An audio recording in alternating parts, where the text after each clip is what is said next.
Hello, everyone, and welcome back. I'm going to go ahead and invite on our guest this week.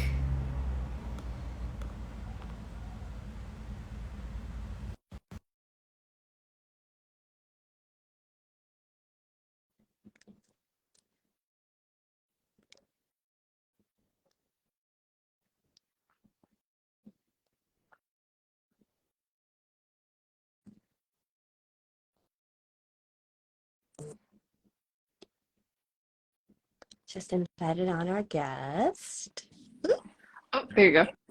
There we go. Hello. Oh, try again.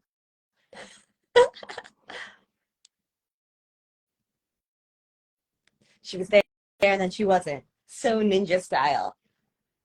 Behind the veil. Ninja style. There we go. There we go. Technology. Yay. Yeah. I just telling you, I was like, she's such a ninja. She was there and then she wasn't. Pretty much. she, she put on her invisibility cloak. Yeah, I try. So welcome, this is Steph Vassos. I'm very excited to have you on because I've been posting a lot about the Warriors of Light program, and I realized that people might have questions about what the Warriors of Light training is. Whether you're an initiate or you've never heard of the Mystery School before, there's a Warriors of Light program that we do, and Steph Vassos is one of our instructors. She has moved through the school at a very young age and has recently, at our last program, you were promoted, initiated as a Sempai. So congratulations. I hope I'm saying that correctly also. So Yeah. yeah, congratulations on that as a new junior instructor. And it's very exciting to see one of your peers, right? Like move through the ranks, if you will. So welcome. Thank you much, Steph, for coming on and shedding some light on what is Warriors of Light. Thank you so much. It's an honor to be here, and I'm so excited to chat with you and hopefully get some people to learn a little bit more about it. And yeah, I'm excited. Yeah. There's so many benefits to the Warriors of Light program that I hope we can get into about the physical component of spiritual training. But first, I'd love to hear a little bit about you just to give our listeners some context. You joined the Mystery School and began training at the Mystery School at a very young age. And now you are, have received some of the highest initiations that they offer. You're also an author. You live in Newmarket, Ontario, and run a healing space there, and that's amazing. And your books are also about the elements, which I think are incorporated in, right, the physical component of spiritual training, which we're going to talk about soon. So just tell me a little bit, briefly about what drew you to spirituality, beginning the path with the Mystery School. What was your journey like? So, for me, it actually started with my mom. So she saw an advertisement for a life activation. She thought nothing of it. And then she saw an advertisement about sacred geometry and she ended up going to the class. And then she heard about the life activation there. She got it done. My dad got it done. And then she was like, we need the kids to have this too. Like, this is great. She experienced so many benefits from it that she wanted it for her whole family. And so I got it done. I loved it, but honestly, like in the experience, like I thought someone was just poking me in the back of the head the entire time. I was like, it's weird, but it feels cool, I guess. Yeah. Turns out the practitioner was not actually poking me in the back of the head with her wand. But then moving forward, my mom started taking more classes with the Modern Mystery School. She took Empower Thyself and Know Thyself. And I was like, where are you going? What are you doing? What are you learning? Can I show up with you tomorrow? And she was just kind of like, oh, like, we'll look into it. Like I'm at this class right now, but maybe we can get you in the next one, right? And so for me, I think I was so interested in it because I was a teenager at the time, which is when all of your hormones kick in and all of your friends are getting into things that maybe they shouldn't be getting into, like drinking and drugs and that kind of stuff. And a lot of my friends had a lot of things going on, and I had a lot of things going on. And as I saw the people around me, I'm like, everyone's got things going on right now, and life seems tough. And I feel like it shouldn't have to be this tough. And so I got into, I mean, when I took Empower Thyself, I was 14 years old. And I was like, this is a way to live. Like joy, beauty, passion, living as God, like creating your own life. Like this is what life should be about. I don't just want to pay taxes and die one day. So from there, I ended up like getting really interested. I got really, really interested into the ritual master path because I was like fighting evil. Like, yeah, I don't want apathy or depression in my life. Like, let's do it. And the funny story is that I actually I took Healers Academy and RM at the same time in the same program.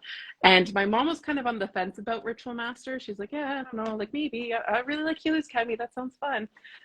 But I kind of like pushed her into it because I was only 15 at the time. I couldn't drive myself there.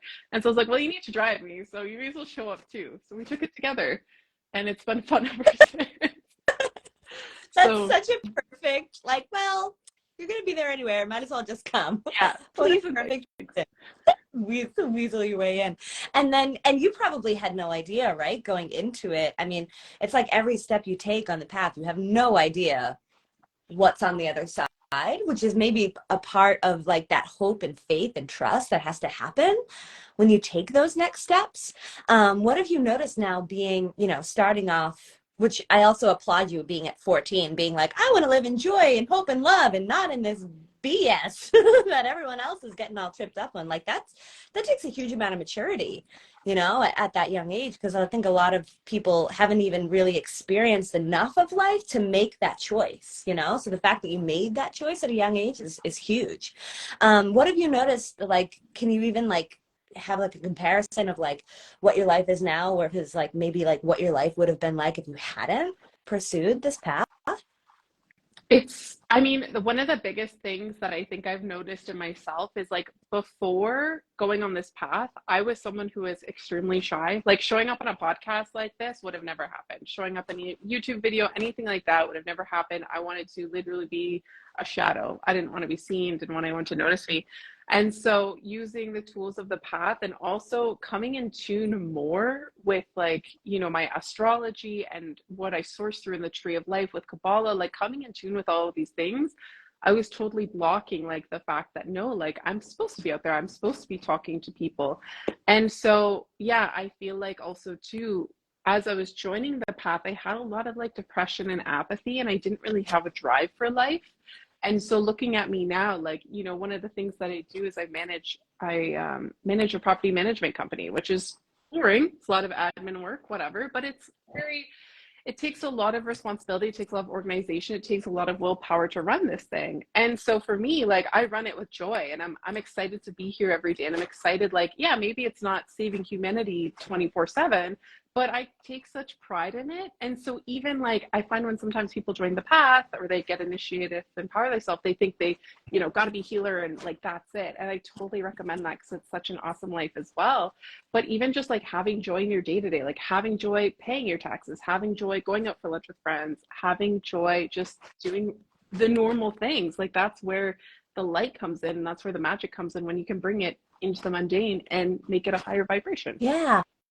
And I feel like that's how the little droplets create this like ripple effect of change. That it's like, yeah, like everything that you do can be healing, can be worship, can be magic, right? Which is, like you said, bringing that magic into the mundane. For example, bringing magic into our physical bodies and bringing magic into how we move and the things that we do. So yeah, tell me a little bit about, the Warriors of Light program and how physical, martial arts and pushing yourself really is like, how is that a component of spirituality? I think the best way to describe it or the best way to look at it is that in this life, as much as we try to avoid it, we have a physical body. It needs substance, it needs movement. We need to eliminate things from it. We need to fuel it well or fuel it badly. There's consequences if you don't fuel it well, right? And so with the Warriors of Light program, yes, we focus on martial arts, and that's a huge component of it. But the main thing that we're trying to do is getting you in tune with your body, getting you in tune with how does it work? How does this mechanism, how can I move it? How can I defend myself from things? And so as we come more in tune with our physical body, we can then flow energy better. And so when you're doing something as simple as like a Qigong exercise or something like Qigong, where it's very, very simple movements, when you come in tune with your body, you can flow the magic and you can flow the energy. So I can do Qigong and I can imagine, you know, the element of air or the element of earth. And as you start to embody these different elements or these different energies, the way that you flow these martial arts is going to change. And so then you can apply that to your life. Like when I'm doing, you know, let's say I'm trying to think of something like a healing, you know, I'm doing a healing on someone, I'm doing a life activation on someone. I don't want to be like full element of earth trying to like open somebody's petals and I'm like stressed and tense and thick and grounded, right? Like I want to have a nice balance of the four elements so that I can do the work properly and not be so stressed and tense while I'm doing it. So that's like the main component when it comes to like the physicality is like, yes, we're getting you to do physical things that is, you know, hard. You're doing push-ups, you're getting stronger, you're having long days, you're not sleeping so well. But the main thing is that you can like surpass your body and bring the spirituality into it to push you and propel you forwards. Yeah, it's such an interesting parallel that I'm noticing right now because I had Megan Davenport on for an episode. I think maybe it was the last one that I did, and we were talking about how you are not your body and to connect with your spiritual nature and how you can really come into this higher place of self-love and acceptance. And what we're talking about kind of here is that like you are not your body, you have a body, right? As like a spiritual being, you have a body. How do you use your body? How do you use light in your physical body to overcome physical or even mental obstacles? Totally. And I think I used that example today. Like I was in a mental emotional space where I wasn't feeling so great. And like, you know, when you wake up one day and you have like, you're about to cry for no reason, you're like, I don't know why I'm about to cry, but I feel emotional. And so for me, I applied, you know, the words of light technology where I was like, okay, well, I'm going to go for a walk. Like I'm going to move my body so I can move whatever emotion this is through my body so I can get on with my day. And so it's realizing, yes, we are physical, mental, emotional, spiritual beings. And it's like, how can I best operate this mechanism that is me so that I can be the most successful and the most joyful? Yeah. I saw something the other day that just, I didn't go too much into it when I saw it, but it struck me was that any emotions that your mind or any experience that your mind can't handle will be stored in your body. You know, so sometimes those will get like triggered and you need to move through it. You need to move through it. And you know, our culture we nowadays is very sedentary. I feel like it can be kind of this it's like this extremes, right? Where we have like the sedentary, very, you know, stagnant side of physicality. And then we have people that go to like crazy extremes, right? And like bodybuilders and in competitions and everything. And like maybe this, you know, what you're talking about, you're describing of being in touch with your body and moving your body is like that middle ground, that middle place where you're just, you know, doing a necessary physical activity that promotes health and well-being. Totally. And it also, you know, for me, when I was younger, I struggled a lot with my body and how to use it. And I was more overweight and I didn't understand my body. And I didn't have a schedule that told me, like, this is how much I need to exercise. This is what I should be eating. This is what I should be looking out for. This is how much sleep I need. And so for me, it's very easy. Like when I go through, let's say, a dark phase in life, you know, I got 3 months where it's really stressful. I don't know what I'm doing, whatever is going on in my life, there's certain boundaries that I know where it's like, okay, Stephanie, you haven't worked out in 2 days. So go on the treadmill, go lift some weights, whatever you got to do, because you're at a point where now you're going to start declining and that's going to affect you physically, mentally, and emotionally. And I know you're going through a rough time, but like just pick up that dumbbell or just go on that treadmill. So it's Yeah, good to have this like structure and know your body well enough so that when times do get tough, you don't even have to think about it. You're like, yeah, it's been 2 days. Let's go. I got to get back on the horse and put down the bag of chips or whatever it is so you can, you know, move optimally through life. right. Because it is about like getting in touch with that more spiritual divine nature and allowing that to move through you. Because another thing that I notice is that like, you know, working out, like what you're talking about is working out and pushing yourself from a place of love, from a Mm-hmm. place of like, I love my body, not that I need to change, you know? Right. Yes, we always want to be growing and evolving, and perfection is a state of being perfected, and there's always somewhere better that you can, a higher place that you can be, but that you're doing that from a place of loving yourself and not from a place of hating yourself or wishing that you weren't who you are, because again, you're not your body. Totally. I had this realization a couple years ago. A lot of people tend to take a more severe approach to working out and eating healthy, like you must do this because you need to be in shape and blah, blah, blah. But is working out, does it have to come from that state, or can it come from a very merciful way, right? Because in my opinion, by me exercising and eating healthy and taking care of myself, I'm going to be very merciful towards myself, and I don't have to deal with the severity of illness and disease when I'm older, right? So there's that balance between mercy and severity. Yeah, absolutely. Absolutely. So I love this conversation about sort of like the physical aspect. I'd love to get a little bit more talking about like the spiritual components of the Warriors of Light and how it translates, because as a ritual master, we are always trying to find within ourselves the ways that we're blocking ourselves, right? And in our world, there's so many perceived limitations. And one of the biggest things that I notice from Warriors of Light is it really is mind over matter. Like it really is, you just decide and it gets done. And the physical training with Warriors of Light, I feel like is the only way. You have to have that experience for yourself to prove that it's true. Totally. I think, I mean, it's in all martial arts, but specifically Warriors of Light.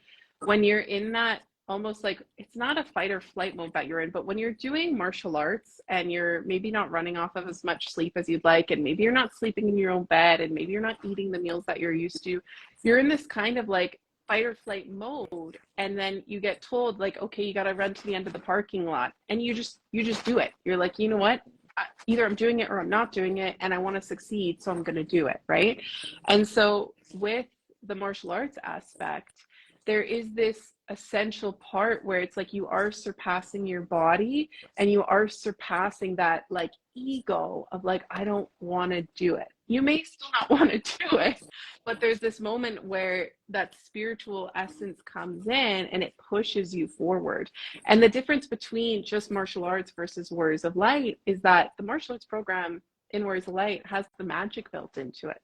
So we're training in temple space. We're training with other light workers, with other people who are carrying light. So oftentimes you'll see people who are in Warriors of Light and they're like, I didn't know I could do 50 push-ups in a row. I couldn't do that at home. And it's like, yeah, but you have the support of A, your brothers and sisters who are carrying so many initiations behind them. B, you got the panel supporting you and flowing energy to you. C, you got leadership.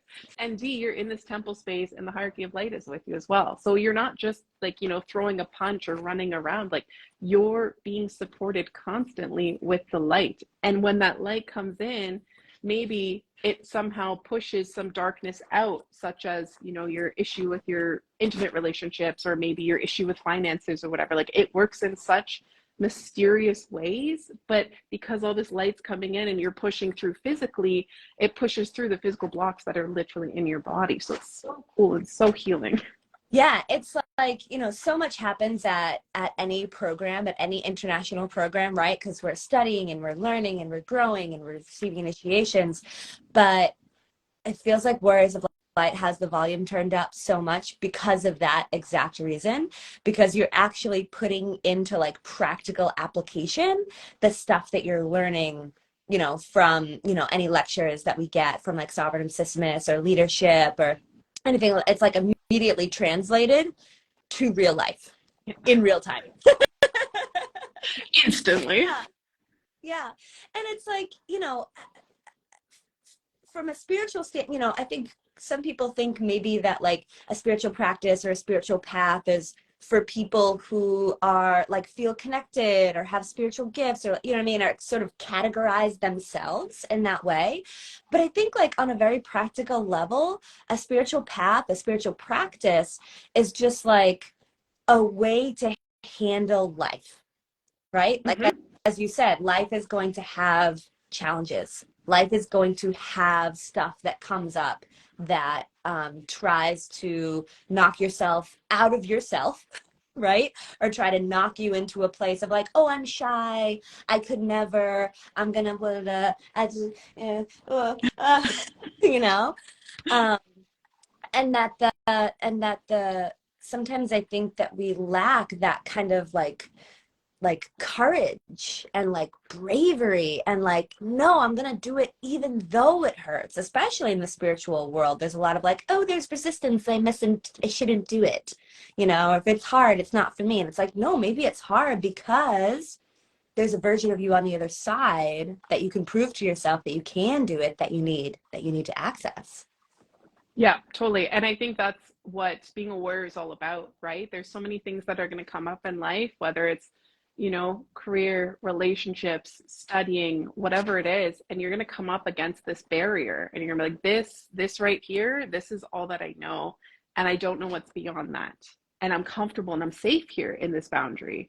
And the warrior of light has to look and they see this boundary and they see it as a test, like, yeah, but what's on the other side? How can I expand myself? And so I had an example like a couple months ago. I went through a life transition that I really didn't want to go. And I hit that boundary and I'm staring there and I'm looking and I'm like, I'm terrified of what my life's going to look like on the other side of this. And like, I kid you not, like I was terrified for months. And eventually I took the leap and I went through and I went past it. And it took all of the courage and all of the strength. And I was crying and I was angry and I was happy and all of the things. And there was a moment there was a like month or two where it was like, oh, Stephanie doesn't look too good. She looks stressed out. She looks panicked. She looked, whatever, because I was going through this transition. But if you look at me now on the other side, it's like, no, like this was amazing for me. I'm a completely different person. I'm holding different energy. I look different. I feel different. Like my life is so much more joyful and I'm in so much more alignment. And before my life was good, things were happening, whatever. But there is this next level where it's like, if you don't make this change, it's okay, but you could be up here. And that's probably where you want to go. And I think in Warriors of Light, there's so many moments where it's like, we get you guys to do things that maybe you don't want to do, or maybe you don't know how to do, or you're doing this stupid relay race and you're like, why the heck am I doing this? Like, why are they putting Like this a through? frog right now. Yeah, right. And you're like, what the frick is going on? But it's to get you, because there's that moment, you hit that moment, and it's like, and this is your chance to push through it. So that when you're back in your real life and you hit that boundary, you're like, no problem, I can do this. I've done it before, which means I can do it again. And I think that's honestly the most integral part of Warriors of Light. Like for me, it's like every time I do that program, or anytime I come up against something in life, it's like, yeah, well, I've already done it, so I'm going to be okay. It might be shitty, it might be tough, I might be sacrificing a lot, but I'm going to do it. So Yeah. And again, it's that tapping into that spiritual nature. Like you said at the program, it's not just a boot camp or just doing stuff for the sake of doing stuff. It's a spiritual training where that light and spirit is available that you can tap into, that be like, oh yeah, I really am limitless. I really have no boundaries. I really am an eternal being, and I can do whatever I will myself to do, and how well that translates. God, the way we're talking about it, I'm like, it should be available for everyone. But I also understand that there are a certain kind of people, I think, who want that personal responsibility, right? And see an obstacle and like run towards it. Maybe not every obstacle, but really run towards it and want that self accountability and that change. And for those people, we have the Ritual Master Path and the Warriors of Light program. yes, for those specific people that want that, yes, we have it. Yeah. Very cool. Is there anything else you want to share about Warriors of Light, or what does it mean? I mean, you said it before, but maybe let's sort of define, like, what is a warrior? Oh, What is a that's a warrior good. of light? Yeah, what is a warrior of light?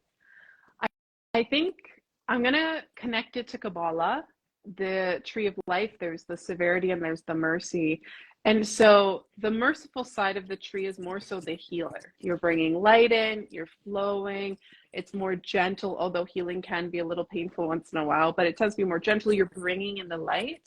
Whereas the warrior of light is saying, yes, you can bring in as much light as you want, but if I don't get rid of the poison, the evil, the darkness, whatever you want to call it, this light's not going to do anything. And so I almost kind of would relate it to if you were to get bitten by a snake, right? You can eat all the, I don't even know, antibiotics and all that stuff, but if you don't take the snake out that's giving you the venom, it doesn't matter, right? So the warrior of light looks at their life or looks at what they're doing and they're saying, yeah, no, this thing here, this isn't serving. And so I need to get rid of this before I pull in the light. And another example would be in your own life, you know, you come up against that boundary and you're like, yeah, I'm going to expand into the unknown. It might be scary. I might be sacrificing a lot. There's something to lose here, but I'm going to do it to create space for the light to come in. I think that's the best way that I can describe it. And so when we, you know, in the lineage of King Solomon, in the Modern Mystery School, we say you need to be a warrior and you need to be a healer because you need to be able to protect and defend yourself from threats. And then you also need to be able to heal yourself and bring in the light so that you can live in a joyful and healed state. So I hope that makes more sense. Yeah, absolutely. And just that, and just to tack on to that is that oftentimes our greatest enemy that we're fighting is ourselves. You know, so it is kind of like, you know, you might, you know, to use your analogy, like you might have that snake that's clawed on, that's just like pumping venom into, but so you can blame the snake, right, for biting you, or just the fact that we live in the world with snakes. But also like, let's, you know, your awareness of like, oh, I have this snake in my arm. Like how many people are, you know, walking around not, oh, I'm just going to take this off because this is what's causing that. I'm causing my problem by leaving this, you know, leaving this attachment, you know, this wounding, this program, whatever it is that keeps us small, you know, it's like, ultimately it's up to you to take that off for yourself and then truly begin the healing process. It reminds me of that quote that it's like, before you heal someone, make sure that they like don't want to be sick anymore, you know, and they're not choosing that sickness. Yeah. So having, because that takes a lot of power and strength and courage to stand up to your own inner negativity, your own inner, you know, inner evil, your own inner worst critic, your own inner limiting voice, and say, you know, no, like you're not allowed here. You're not allowed to stay here. I'm going to choose the light for myself. Hence, warrior of the light. Yes. Yes. And I think it's also hard too, because we live in a society now too, where so many things are just accepted, you know? And so I'll take an example, like when I was younger and stuff, like when I was going to university, I didn't have a lot of money. And so I never drank alcohol because I was like, I can't afford that. And it does nothing for me. And so I got looked at really weird because people are like, what do you mean you don't drink alcohol? Like, you're strange. Like, why don't you join us? And I was just like, no, it's my own thing, right? And then, but I look back at it now, like I should have been like, why are you guys drinking alcohol? Like, it's a carcinogen. It's bad for you.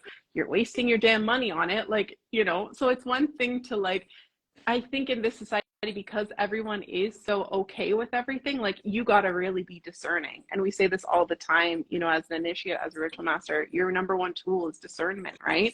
Especially in today's society, you got to be like, is this actually serving me right now? Is this actually bringing light and joy to my life? And if not, then I need to get rid of it. And sometimes when we have that clarity, we might not be willing to let go of it right away. Sometimes it's like, yeah, you know what? Give me a month, give me 6 months, give me 2 months, give me 2 weeks, give me 5 hours, right? Some things are harder to clear. And the more you go along in life, the harder things are going to be to get rid of, especially if it's like, you know, let's say you live in a house that you love, but you realize it's no longer serving you. Well, if you've been in that house for 20 years, it might not be a quick decision to change. You might need a couple months to like really process the death of living in that house and moving forward.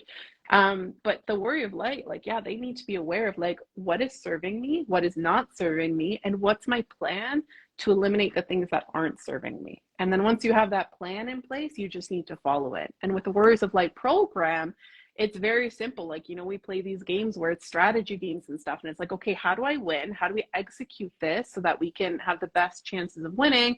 Okay, let's execute it. And let me just put my all into it. This is what I'm focused on right now. This is what I'm trying to accomplish.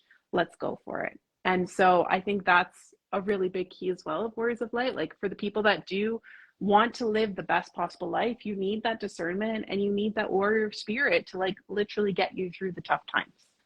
Yeah. thank you so much. Great explanation.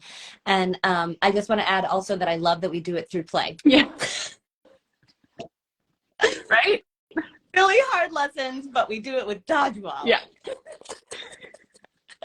It's triggering for some people, but you know, because learning through play, right? Like learning through play. Yeah, super fun. My inner child gets so happy and excited when we get to run around and do goofy stuff, while also learning, you know, learning those tough lessons like you talked about discernment and strategizing and what are you saying yes to, what are you saying no to? Yeah. Yeah. So thank you so much, Steph, for jumping on with me at last minute. I literally messaged her yesterday, by the way. She's like, oh, hey. So thank you so much for being available and for your flexibility. If you're interested in the Warriors of Light program, there are a couple steps that you have to take: life activation, empower thyself initiation, healers academy, to get yourself balanced and situated on that healer's path before pursuing the intensity of the ritual master path.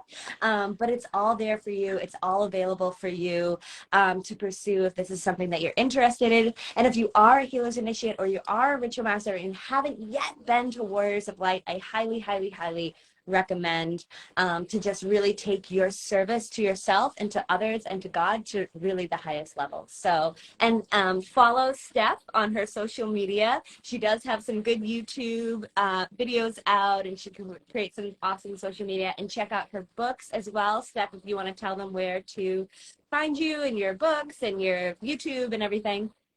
So everything is pretty much linked on my Instagram page on the little link down below. The Gaia series, book series that I have is available on Amazon, pretty much almost anywhere in the world where Amazon books are sold. Canada, the US, Japan, Australia, anywhere like that. And so, yeah, you can find it all on my Instagram page, though. Awesome. Thank you so much, Steph, for coming on and chatting with us. And I look forward to our next Warriors of Light program and training with you and all of the senseis on the Warriors of Light teachers panel. Thank you so much for having me, and it's been such a wonderful experience. Thank you. Have a wonderful day. Thanks everyone for watching. Bye.